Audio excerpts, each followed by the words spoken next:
আপনি কি নবী সাল্লাল্লাহু আলাইহি ওয়াসাল্লামের সুপারিশ পেতে চান? পেতে চান? হাউজে কাউসারের পানি পেতে চান? নবীর কাছাকাছি থাকতে চান?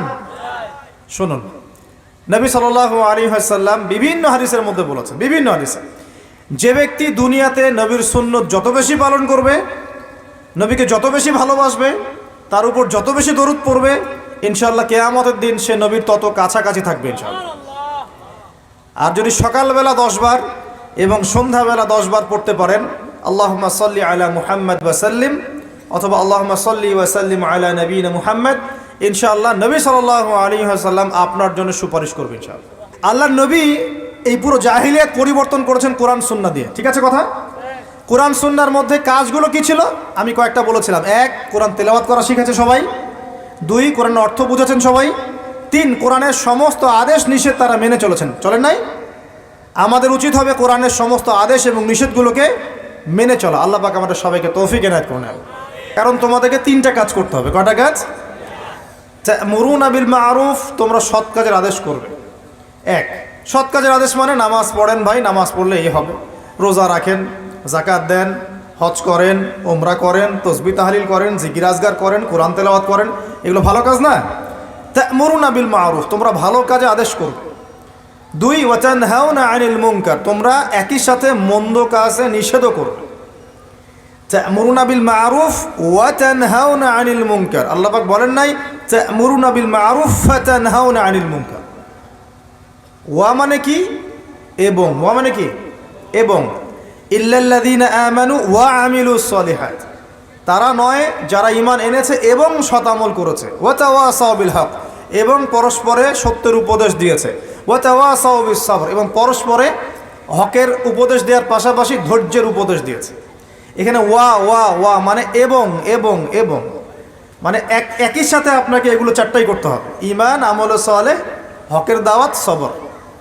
এখানে আল্লাহ পাক কি বলছেন? কুনতুম খায়রা উম্মাহ উখরিজাত লিন-নাস তা'মুরুনা বিল মা'রুফ ওয়া তানহাউনা আনিল মুনকার, তোমরা সৎ কাজে আদেশ করবে এবং একই সাথে অসৎ কাজে কি করবে?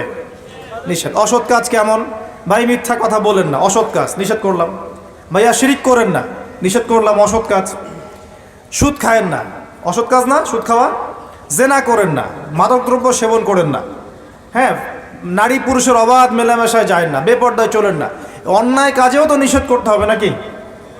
নাকি শুধু সৎ কাজে আদেশ করলে হবে? তাহলে কি হবে? যদি শুধু সৎ কাজে আদেশ করলেই হতো, তাহলে আমাদের নবী সাল্লাল্লাহু আলাইহি ওয়াসাল্লামের চেয়ে কি ভদ্র, নম্র, শ্রেষ্ঠ কোনো মানুষ পৃথিবীতে ছিল? আসবে? আছে? আপনি যদি নবীর জীবনী একবার পড়ে দেখেন, শুধু আর রাহিকুল মাখতুম বইটা পড়ে দেখেন, আল্লামা সফিউর রহমান মোবারকপুরী রহিমাহুল্লাহর বই, প্রায় 1182টা বইয়ের মধ্যে প্রথম পুরস্কার প্রাপ্ত বই। এই বইটা যদি পড়েন, জীবনী গ্রন্থ সিরাত নবী সাল্লাল্লাহু আলাইহি ওয়াসাল্লামের, দেখবেন আল্লাহর নবীকে সারা জীবনে কমপক্ষে 15টা গালি খেতে হয়েছে। কয়টা? এত ভালো মানুষের কেন গালি খেতে হলো? যিনি সবচেয়ে শ্রেষ্ঠ চরিত্রের অধিকারী, তাকে এতগুলো গালি কেন খেতে হলো? তাকে মানুষ বলেছে পাগল, নাউজুবিল্লাহ। মানুষ বলেছে মিথ্যাবাদী। মিথ্যাবাদী না, কাযযাব, মানে মহা মিথ্যাবাদী। কাযিব না, কাযযাব, মহা মিথ্যাবাদী। মানুষ বলেছে মজনুন, পাগল হয়ে গেছে। মানুষ বলেছে সাহের, জাদুকর। মানুষ বলেছে ফারিকুল জামা, জামাত বিভক্তকারী, ইত্যাদি। এরকম প্রায় 10টা থেকে 15টা গালি সারা জীবনে নবী সাল্লাল্লাহু আলাইহি ওয়াসাল্লামকে মানুষ দিয়েছে। তো সবচেয়ে শ্রেষ্ঠ মানুষকে কেন গালি খেতে হলো? নবী যদি সারা জীবন সৎ কাজে আদেশ করতেন, কেউ কি তার বিরুদ্ধে দাঁড়াতো কখনো? বলেন। আর সারা জীবনে তাকে মোট 16 বার হত্যা করার চেষ্টা করা হয়েছে। কতবার? কাবা ঘর যেদিন বিজয় হয়েছে, মক্কা বিজয়ের দিন, নবী সাল্লাল্লাহু আলাইহি ওয়াসাল্লাম তাওয়াফ করছেন, এই তাওয়াফ করা অবস্থাতেও একজন চাকু দিয়ে হামলা করার চেষ্টা করেছে, নবী ধরে ফেলেছেন। আরেকদিন নবী সাল্লাল্লাহু আলাইহি ওয়াসাল্লাম দেয়ালে হেলান দিয়ে বসে আছেন, বনু নজির গোত্রে, ছাদের উপর থেকে পাথর ফেলে তাদেরকে করার চেষ্টা করা হয়েছে। আরেকদিন নবী সাল্লাল্লাহু আলাইহি ওয়াসাল্লাম হিজরত করে যাচ্ছেন মক্কা থেকে মদিনায়, 100 উট দেয়া হবে যে নবীর মাথাকে নিয়ে আসতে পারবে জীবিত অথবা মৃত, ঘোষণা করে নাই? 100 উট কি কম কথা মনে করেছেন? 100টা উট দেয়া হবে যে নবীকে জীবিত বা মৃত নিয়ে আসতে পারবে। তাহলে বিশাল পুরস্কার না এটা? তো কেন তাকে হত্যা করার জন্য এত বড় পুরস্কার দেওয়া হলো? আরেকদিন নবী সাল্লাল্লাহু আলাইহি ওয়াসাল্লাম নামাজ পড়ছেন কাবা ঘরে, তার ঘাড়ের উপরে কাপড় বা চাদর রশি দিয়ে এবার পেঁচিয়ে তার গলায় ফাঁস দেওয়ার চেষ্টা করা হয়েছে। আর এটা তো আপনারা জানেনই যে নাড়ি ভুঁড়ি চাপিয়ে দেওয়া হয়েছে ঘাড়ের উপরে। আরেকদিন নবী সাল্লাল্লাহু আলাইহি ওয়াসাল্লাম মদিনায় বসে আছেন, মক্কা থেকে একজন ভাড়াটে খুনি গিয়েছে মদিনায় তাকে হত্যা করতে, চাকু তরোয়াল ভিতরে ছিল। নবীর সামনে গিয়ে বসেছেন, আর আল্লাহ পাক তাকে ওহির মাধ্যমে জানিয়ে দিয়েছেন এই ব্যক্তি কেন এসেছেন। সুবহানাল্লাহ, আল্লাহ পাক ওহির মাধ্যমে আগেই জানিয়ে দিয়েছেন এই কেন এসেছে। নবী সাল্লাল্লাহু আলাইহি ওয়াসাল্লাম হাসছেন আর বলছেন, কি মক্কার হাতিমে বসে বসে আমাকে হত্যা করার পরিকল্পনা করেছিলে? ওই ব্যক্তির সাথে সাথে অস্ত্র ফেলে দিয়ে বলছে, আশহাদু আল্লা ইলাহা ইল্লাল্লাহ ওয়া আন্নাকা রাসূলুল্লাহ, আমি সাক্ষ্য দিচ্ছি আল্লাহ ছাড়া কোনো মাবুদ নাই আর আপনি আল্লাহর রাসূল। এই কথা তো আমি আর সেই ব্যক্তি ছাড়া কেউ জানে না। তো নিঃসন্দেহে এই ব্যক্তি রাসূল, যাকে আল্লাহ পাক জানিয়ে দিয়েছেন, ওই ব্যক্তি মুসলমান হয়ে গেল, আলহামদুলিল্লাহ। এরকম প্রায় 16 বার নবী সাল্লাল্লাহু আলাইহি সাল্লামকে মানুষ হত্যা করার চেষ্টা করেছে। কেন? যদি সারা জীবন তিনি ফজিলতের কথা বলে বেড়াতেন, সৎ কাজের আদেশ করতেন, মানুষ কি তার শত্রু হতো? যখন তিনি সৎ কাজে আদেশের সাথে সাথে অন্যায় নিষেধ করা শুরু করেছেন, তখন মানুষ তার শত্রু হয়ে গেছে। আর আপনি আমি যদি এই যুগে ওই দাওয়াতি কাজ করতে চাই, একই পরিণতি বরণ করতে হবে, কোনো বিকল্প কিছু নাই। আর হ্যাঁ, যদি আমরা গোলালু মার্কা দাওয়াত শুরু করি, মানে সব তরকারিতে চলে, যখন যেখানে যাব সেই রূপে দাওয়াত হবে, তাহলে জীবনেও কোনো সমস্যা আসবে বলে মনে হয় না। তো ওইদিকে ভিতরে না যাই। নবী সাল্লাল্লাহু আলাইহি ওয়াসাল্লাম যে যুগে ছিলেন, ওই যুগে শিরক ছিল, ওই যুগে সুদ ছিল, ওই যুগে মাদক দ্রব্যের ব্যাপক প্রচলন ছিল, ওই যুগে মেয়েদের অধিকার দেওয়া হতো না খুব বেশি। মেয়েদেরকে জীবন্ত কবরও দেওয়া হয়েছে, শিশু বাচ্চাকে। আর বৈবাহিক তেমন কোনো অধিকার ছিল না, সম্পত্তির অধিকার খুব একটা দেওয়া হতো না, বেহায়াপনা ছিল, অশ্লীলতা ছিল, ব্যভিচার ছিল। আর সবচেয়ে বড় সমস্যা ছিল গোত্রীয় হানাহানি, মানে ভাইয়ে ভাইয়ে যে হানাহানি, এই সমস্যাগুলো নিয়ে আইয়ামে জাহেলিয়াত ছিল। এখন এই আইয়ামে জাহেলিয়াত অজ্ঞতাগুলো দূর করার জন্যে আল্লাহ পাক নাজিল করলেন কি? আল কোরআন। কোন মাসে? এই রমজান মাসে। যেই রমজান সম্পর্কে নবীজি বলছেন, যে ব্যক্তি রমজান পেয়েছে কিন্তু নিজের গুনাহ মাফ করাতে পারলো না, সে ধ্বংস হয়ে যাবে। কারণ রমজান মাসে সবচেয়ে প্রেশিয়াস জিনিসটা কি ভাই বলেন? কোরআন নাজিল হওয়া। তাহলে আসন্ন রমজানে কি আমরা কোরআন খতম করতে পারবো ইনশাআল্লাহ? ওয়াদা করছি ইনশাআল্লাহ। ইনশাআল্লাহ কোরআন পড়তে পারি তো সবাই ইনশাআল্লাহ। আল্লাহর ওয়াস্তে প্রত্যেক মুসলমান নিজের উপরে কোরআন শেখাটাকে ফরজ করে নেবেন ইনশাআল্লাহ। নবী বলেন নাই সাল্লাল্লাহু আলাইহি ওয়াসাল্লাম, তালাবুল ইলমি ফরিদা আলা কুল্লি মুসলিম, প্রত্যেক মুসলমানের উপর জ্ঞান অর্জন করা কি ফরজ। আল্লাহ পাক প্রথম কোন আয়াত নাজিল করেছেন?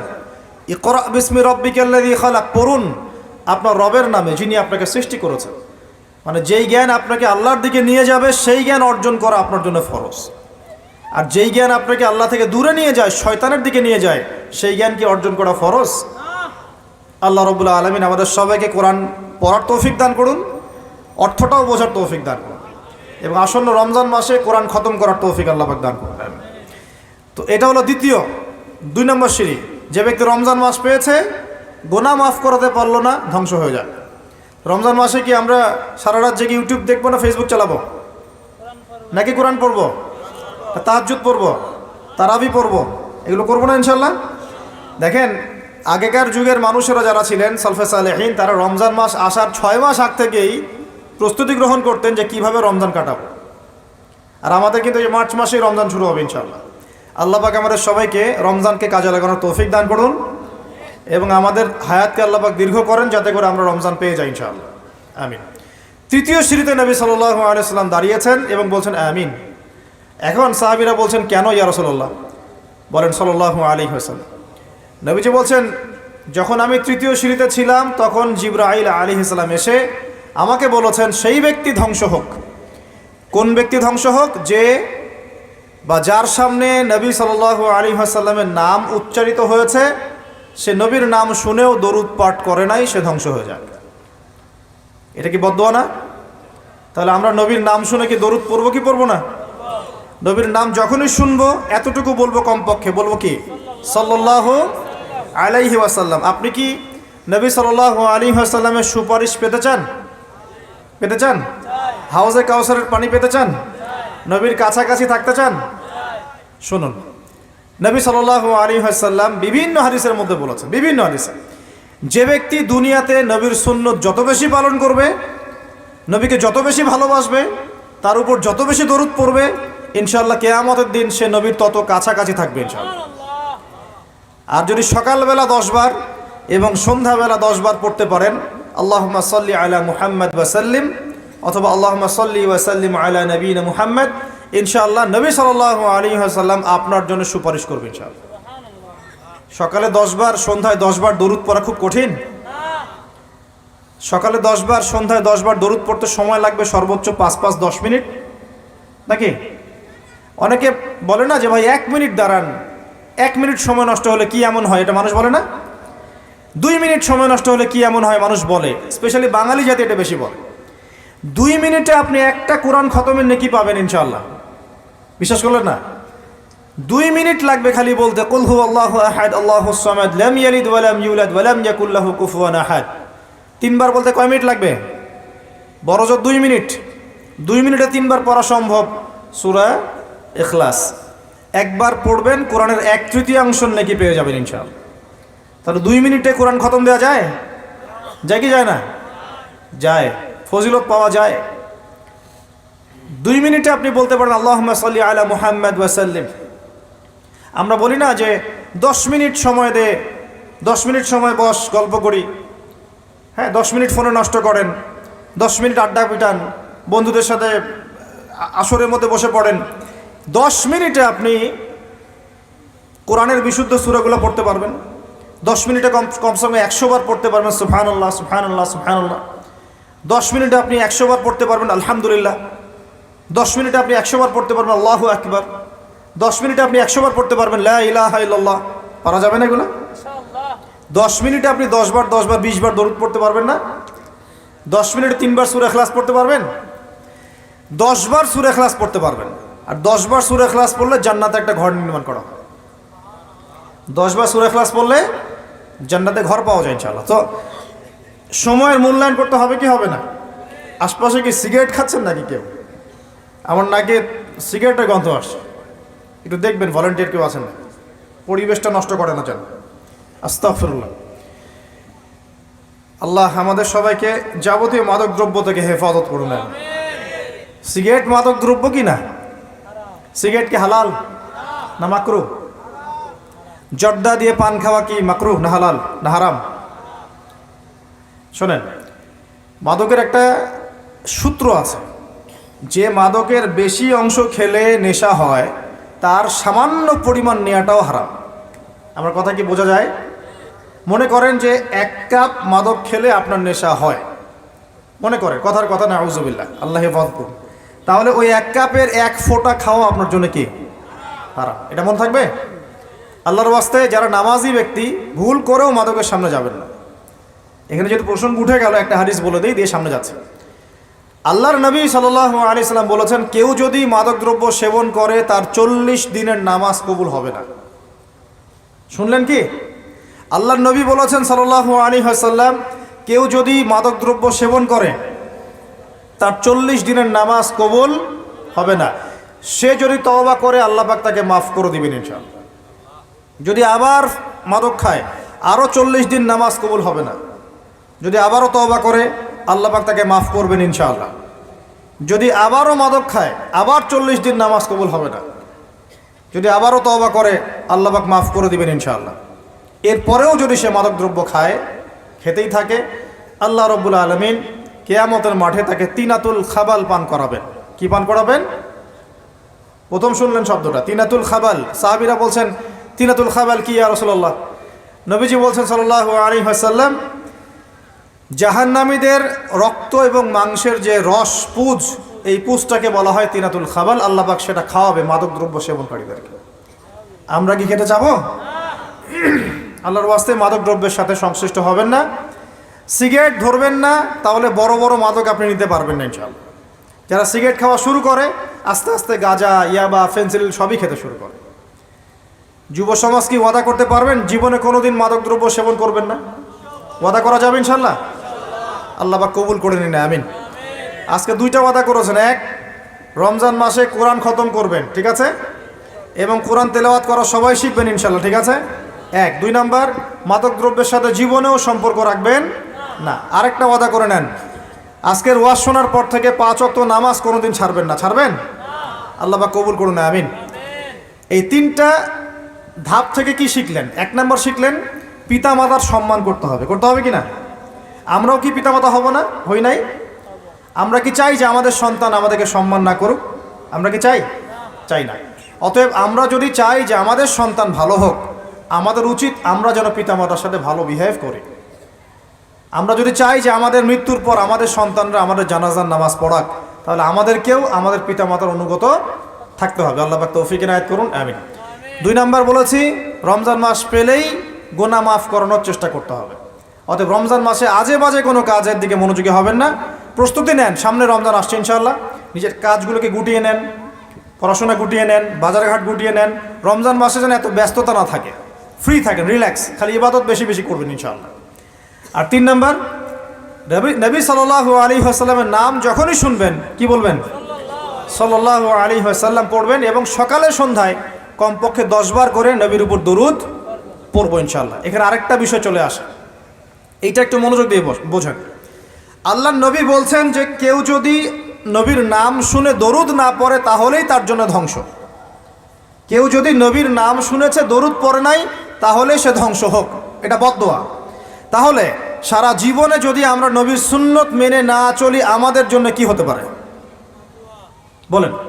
শুধু নবীর নাম শুনে দরুদ না পড়লেই যদি এমনটা হয়, তাহলে সারা জীবন যে আমরা নবীর সুন্নতের খেলাফ চলছি আমাদের কি হতে পারে?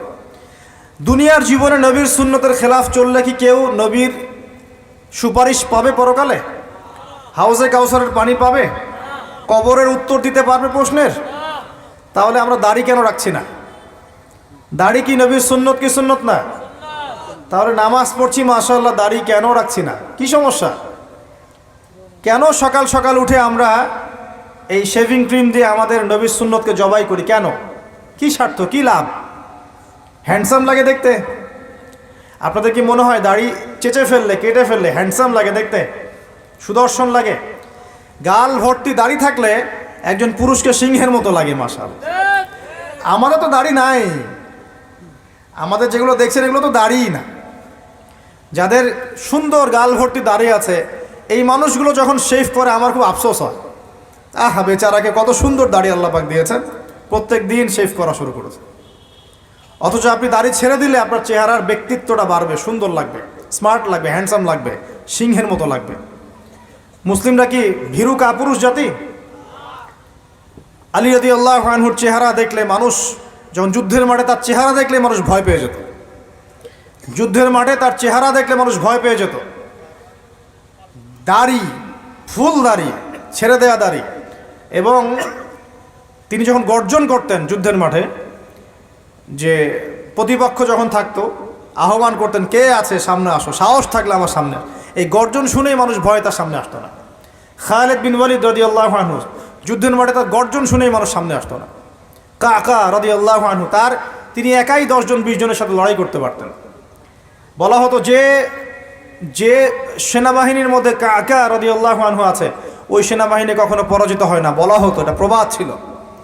তাদের গাল ভর্তি দাড়ি ছিল না। সাহাবীরা কি শেভ করতেন? কোনোদিন দেখেছেন কোন হাদিসের মধ্যে সাহাবীরা শেভ করেছেন? তারা নবীর সুন্নতটা কি আগে নিজের দেহে আনতে হবে না? নিজের দেহে যদি সুন্নত না আনতে পারি মানুষকে সুন্নত শেখাতে পারবো? ওয়াদা করা যাবে এখন যে আমরা ইনশাল্লাহ দাড়ি শেভ করবো না? ওয়াদা করা যাবে? দাড়ি রাখলে চাকরি পাবেন না? রিজিক কার হাতে? না না, রিজিক তো দাড়ির হাতে মনে হচ্ছে। দাড়ি রাখলে যদি চাকরি চলে যায় তার রিজিক কার সাথে সংশ্লিষ্ট হলো? রিজিকের মালিক কে? আপনাকে আল্লাহ পাক যতটুকু রিজিক দিয়েছেন তাকদিরে লেখা আছে না? তাকদিরে লেখা আছে না? তাকদিরে লেখা আছে যেটা, সেটা কি আপনি না খেয়ে মরবেন নাকি? যদি আপনার তাকদিরে থাকে যে আপনি 50 বছর বাঁচবেন আর 50 বছরে আপনি 500 মণ চাল খাবেন, কথার কথা, ওই চালের এক দানা বাকি থাকতে আপনি মরবেন? মরবেন না। তাহলে রিজিক কি আমার সাথে সম্পৃক্ত না আল্লাহর সাথে সম্পৃক্ত? এই বিশ্বাসটা করতে হবে তো। দাড়ি রাখলে কি মেয়েরা পছন্দ করবে না নাকি? বলেছে যে বিয়ে করবো না দাড়ি রাখলে, এমন কথা বলেছে? যদি কোনো মেয়ে এরকম কথা বলে ওই মেয়েকে বিয়েই করার দরকার নেই আপনার। যদি কোনো মেয়ে আপনাকে বলে যে দাড়ি রাখলে ভালো লাগে না, শেভ করতে হবে, না হলে বিয়ে হবে না, বিয়ে করব না, ওই মেয়েকে বিয়ে না করাই উচিত আপনার।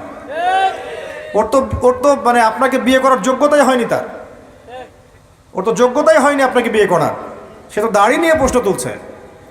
যে মেয়ে বলবে যে নবীর সুন্নত আছে এজন্য আপনাকে পছন্দ করি, তখন বুঝবেন যে হ্যাঁ এই মেয়ের মধ্যে ভালো কিছু আছে।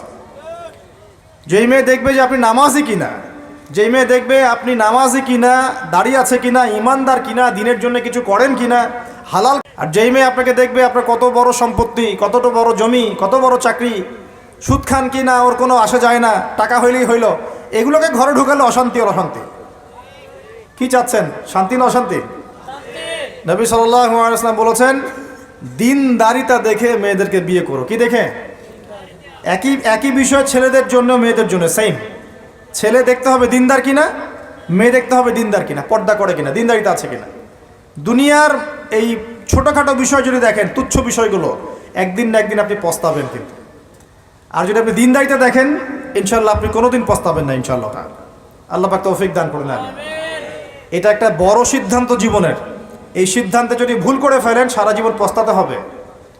অতএব এখানে বেশি আবেগে ফ্যান্টাসিতে ভুগবেন না, ঠান্ডা মাথায় দিনদারিতাকে অগ্রগণ্য করে আপনি ছেলে দেখবেন বা মেয়ে দেখবেন ইনশাল্লাহ। আর গার্ডিয়ান যারা পরিবারের পিতামাতা আছেন তাদেরকেও বলবো দুনিয়ার এই বিষয়গুলোকে বেশি প্রাধান্য দিতে যাবেন না। কত বড় চাকরি করে, কত বড় জমির মালিক, কত বেশি টাকা, এগুলো পরের বিষয়। আগের বিষয় হচ্ছে আপনার ওই জামাই দিনদার কিনা, আগের বিষয় হচ্ছে তার মধ্যে ইসলাম আছে কিনা, শুরুর বিষয় হচ্ছে আপনার ওই মেয়ের মধ্যে দিনদারিতা আছে কিনা। এটা নসিহত করে গেলাম। যদি আপনি বুদ্ধিমান হন তাহলে আমার নসিহত গ্রহণ করবেন ইনশাআল্লাহ তাআলা, না হলে কিন্তু সারা জীবন পস্তাতে হবে। যারা বেদিন জামাই বিয়ে করেছে আর বেদিন মেয়ে বিয়ে করেছে তারা বুঝবে যে আমার কথার মর্ম কতটুকু। তারা এখন ইচ্ছা করেও লাইন আনতে পারছে না। পারছেন? ওই যে বলছে বিয়ের পরে ঠিক হয়ে যাবে, এত সহজ? এটা কি সুইচ টিপ দিলে ঠিক হয়ে যাবে? মানুষের মনটা খুব জটিল একটা বিষয়। এত সহজেই মানুষের মন চেঞ্জ হয় না। হয় ইল্লা মাশাআল্লাহ, আল্লাহ চাইলে হয়।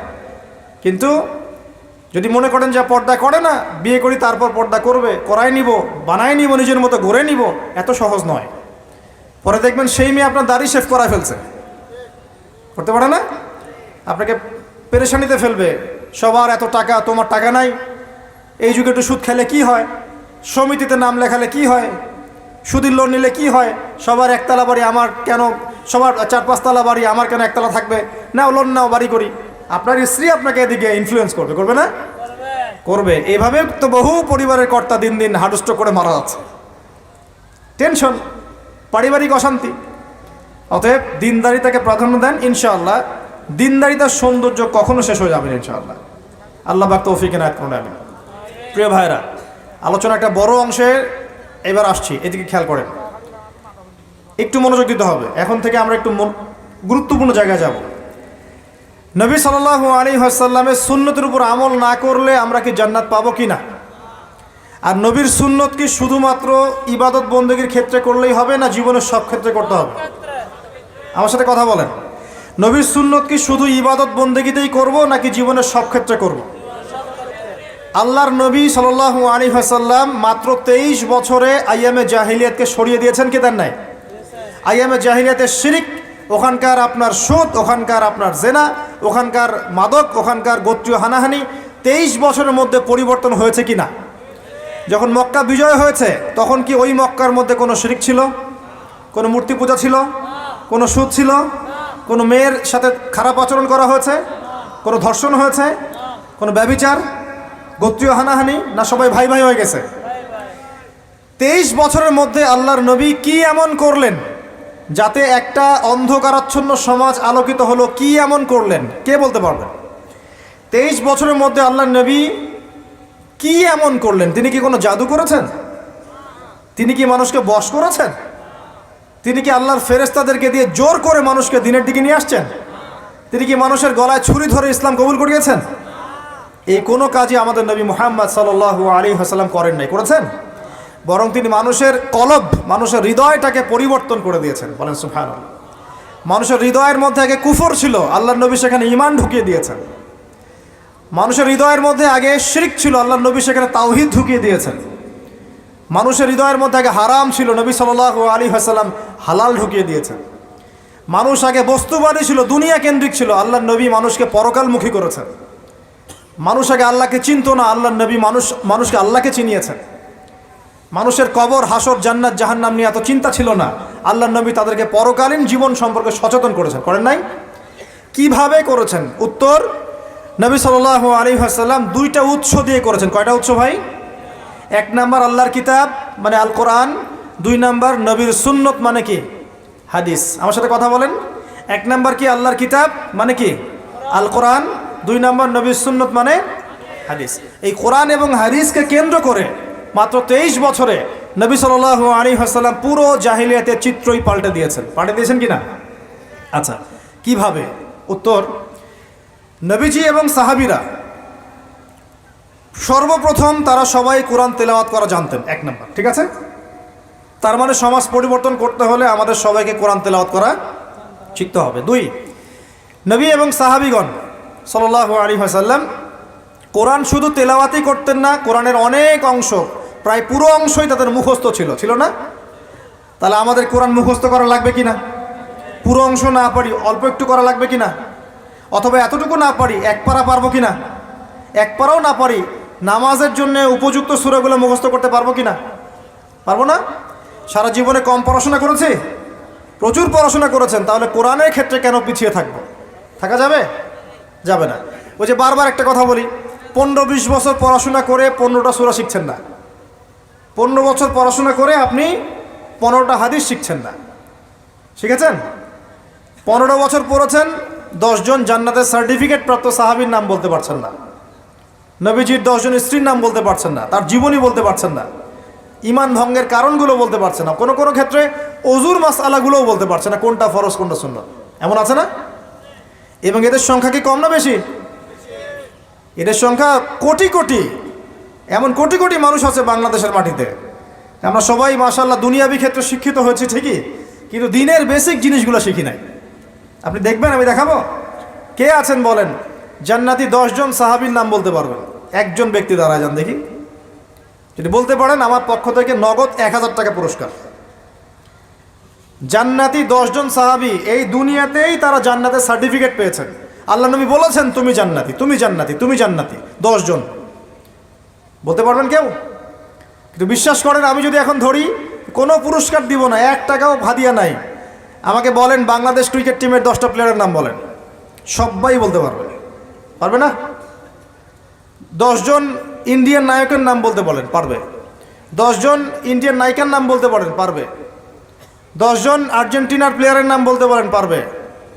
10টা ব্রাজিলের প্লেয়ারের নাম জিজ্ঞাসা করেন, পারবে। এগুলো পারবে তারা। পারবে কি না? সত্যি কথা বলেন, পারবে কি না? অবশ্যই পারবে। 10টা বাংলা সিনেমার নাম বলেন, পারবে। 10টা হিন্দি সিনেমার নাম বলেন, পারবে। পারবে কি না? সত্যি কথা বলেন, পারবে কি না? অবশ্যই পারবে।